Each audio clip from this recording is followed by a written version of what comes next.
Here's how to deactivate or delete your Facebook account on your iPhone. Now, let's first just open up the Facebook app. It's easiest to do this directly in the Facebook app on your iPhone.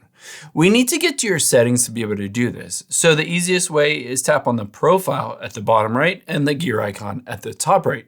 Now that we're in your settings, we'll be able to go in and either deactivate, which is just temporary, and you can always reactivate the account, or if you choose to delete it, we can do that as well. To be able to do that, we're going to hit See More in Account Center and then Personal Details.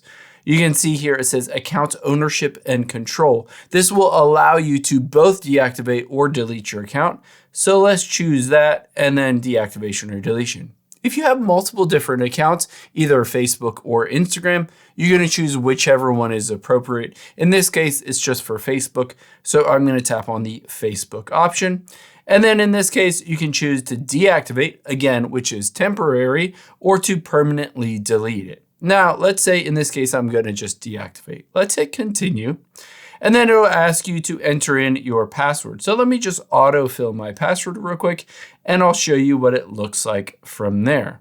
After we've autofilled that password, you can say, all right, this is temporary, I'll take a break. Or if you're permanently deleting it, doesn't really matter what you choose. Now, at the very bottom, I would highly recommend instead of 7 days, we're going to choose to don't reactivate automatically, and then just hit continue.